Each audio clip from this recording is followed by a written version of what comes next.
കൂട്ടുകാരെ, എപ്പോഴത്തെയും പോലെ അശ്വതി അച്ചു ആണെങ്കിൽ ഇപ്പൊ നിങ്ങൾക്ക് മുന്നിലേക്ക് വന്നിരിക്കുന്ന എന്താന്ന് വെച്ചാൽ, അശ്വതി അച്ചുവിന്റെ ബുദ്ധിമുട്ടും കാര്യങ്ങളും നിങ്ങൾക്ക് എല്ലാവർക്കും മനസ്സിലായിട്ടുണ്ടാവും. നേരത്തെ വീഡിയോസിലെല്ലാം നമ്മൾ പറയും കാര്യങ്ങൾ കാണിക്കുകയൊക്കെ ചെയ്തിട്ടുള്ളതാണ്.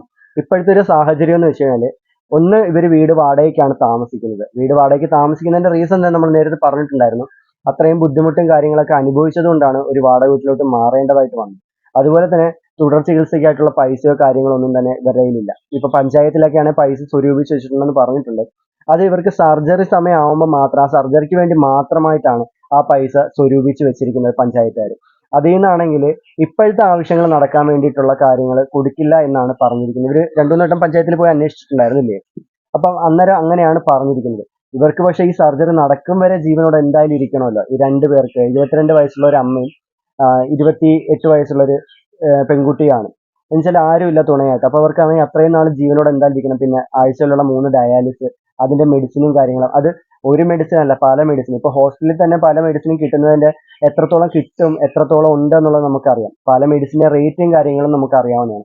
അപ്പൊ ഇത്രയും ബുദ്ധിമുട്ടുകൾ സഹിച്ചാണ് അശ്വതി ചേച്ചിയാണ് മുന്നോട്ട് പോയിക്കൊണ്ടിരിക്കുന്നത്. അപ്പൊ അശ്വതി ചേച്ചി ഇപ്പം വന്നിരിക്കുന്നത് വെച്ചാൽ, അവളുടെ ഒരു ബുദ്ധിമുട്ടും കാര്യങ്ങളും അവൾക്കാണെങ്കിൽ നിങ്ങളാൽ കഴിയുന്ന ഒരു സഹായത്തിന് വേണ്ടിയിട്ടാണ് നിങ്ങൾക്ക് മുന്നിലേക്ക് വന്നിരിക്കുന്നത്. ബാക്കിയുള്ള കാര്യങ്ങൾ അശ്വതി ചേച്ചിനെ പറയുന്നതായിരിക്കും. പറഞ്ഞോളൂ, ഇപ്പൊ അശ്വതി ചേച്ചിന്റെ സാഹചര്യം എന്താണ്, എന്തുകൊണ്ടാണ് അശ്വതി ചേച്ചിന് ഇപ്പൊ ഇങ്ങനെ ഒരു സഹായം ചോദിക്കേണ്ടതായിട്ട് വരുന്നത്, പറഞ്ഞു. ഇപ്പം തന്നെ എന്താന്ന് വെച്ച് കഴിഞ്ഞാൽ, ഞാൻ എന്നെ ഡയാലിസിസ് ആണെങ്കിലും എന്താണെങ്കിലും എന്നെ ഒരുപാട് പേര് ഇങ്ങനെ സഹായിക്കുന്നുണ്ടെന്ന് പറഞ്ഞല്ലോ. അതേപോലെ തന്നെ ഞാനിപ്പം ലോൺ എടുത്തൊക്കെയാണ് എന്റെ കാര്യങ്ങളൊക്കെ നടത്തിയെടുക്കുകയൊക്കെ ചെയ്യുന്നത്. അത് അടയ്ക്കാനാണെങ്കിൽ ഒരുപാട് ബുദ്ധിമുട്ടുണ്ട്. അടയ്ക്കാതെ വരുമ്പോൾ എന്തായാലും അവർ നമ്മളെ വിളിക്കുകയോ ചെയ്യും. മൈക്രോ ഫിനാൻസ് ആണ്. അത് നമ്മൾ ഒരുപാട് എടുത്തിട്ടുണ്ട്, ഇല്ലെന്ന് ഞാൻ പറഞ്ഞില്ല. അതുകൊണ്ടാണ് ഞാൻ അവന്റെ കാരുണ്യം കൊണ്ടാണ് എന്നെ ഡയാലിസിസ് ആണെങ്കിലും എന്റെ മരുന്നുകളാണെങ്കിലും ഈ വീടുവാണെങ്കിലും എല്ലാം അങ്ങനാണ് എന്റെ കാര്യങ്ങൾ ഞാൻ കൊണ്ടുപോകുന്നത്. ഇപ്പൊ അതൊന്നും പറ്റാത്തൊരു സാഹചര്യത്തിലാണ് നിൽക്കുന്നത്. കാരണം വെച്ചാല് ഇപ്പൊ എടുത്ത മൈക്രോ ഫിനാൻസും അടയ്ക്കാൻ പറ്റുന്നില്ല. അതുപോലെ തന്നെ വീടിന്റെ വാടകയും കാര്യങ്ങളും കൊടുക്കണം. പിന്നെ നമുക്ക് ഏറ്റവും പ്രധാനമാണ് നമുക്ക് എന്തെങ്കിലും കഴിക്കാൻ ഉണ്ടാവുക എന്നുള്ളത്. അപ്പം അതുപോലും സമയത്തിന് ഭക്ഷണം കഴിക്കാൻ പറ്റാത്ത സാഹചര്യമാണ് അശ്വതേച്ചിനുള്ളത്. ഒരു വട്ടം ഞാൻ അശ്വതേച്ചിയായിട്ട് സംസാരിച്ച സമയത്ത് എന്നോട് പറഞ്ഞാണ്, ഹോസ്പിറ്റലിൽ നിന്ന് ഫ്രീ ആയിട്ട് ഈ പൊതിച്ചോറ് കൊടുക്കാറുണ്ട്, ഹോസ്പിറ്റലിൽ സൗജന്യ ഭക്ഷണം എന്ന് പറഞ്ഞിട്ട്. അങ്ങനെയുള്ള പൊതിച്ചോറ് മേടിച്ചിട്ട് ഇവർ പല ദിവസങ്ങളിലും ഒരു പൊതിച്ചോറ് മേടിച്ച് രണ്ടുപേരും കൂടെ 2 നേരം കഴിച്ച അവസ്ഥയൊക്കെ എന്നോട് പറഞ്ഞിട്ടുണ്ട്. അപ്പൊ അത്രയ്ക്കും ബുദ്ധിമുട്ടി കഴിയുന്ന ഒരു വ്യക്തിയാണ് ഈ അശ്വതി അച്ചു എന്ന് പറയുന്നത്. നമ്മൾ പുറമേ നിന്ന് ഒരു വീഡിയോയിലൂടെ കാണുകയല്ലേ, കുറച്ച് പേരിന് നെഗറ്റീവ് കമന്റ് കണ്ടിട്ടോ നമ്മൾ വിലയിരുത്തരുത് പലരും. അത് അത്രയ്ക്കും ബുദ്ധിമുട്ടിയാണ് പലരും കഴിഞ്ഞുകൊണ്ടിരിക്കുന്നത്. അപ്പം ഒരു പൊതിച്ചോറ് മേടിച്ചിട്ട് 2 നേരം 2 പേര് കഴിച്ചു എന്ന് പറയുമ്പോഴത്തേക്ക് അവരുടെ എത്രത്തോളം ബുദ്ധിമുട്ടിലാണ് അവരുടെ സാഹചര്യം പോയെന്ന് നമുക്ക് മനസ്സിലാക്കാൻ സാധിക്കും. അപ്പോൾ അശ്വതിക്ക് പറയാനുള്ള എന്താണെന്ന് വെച്ചാൽ, ഇത്രയും ബുദ്ധിമുട്ടിലൂടെയാണ് പോയിക്കൊണ്ടിരിക്കുന്നത്. നിങ്ങളാൽ കഴിയുന്ന ഒരു ചെറിയ സഹായം അശ്വതി അച്ചുവിന് ചെയ്യണമെന്നാണ് ഞങ്ങളൊക്കെ ആഗ്രഹിച്ച് ഈ ഒരു വീഡിയോ ഇരുന്നത്.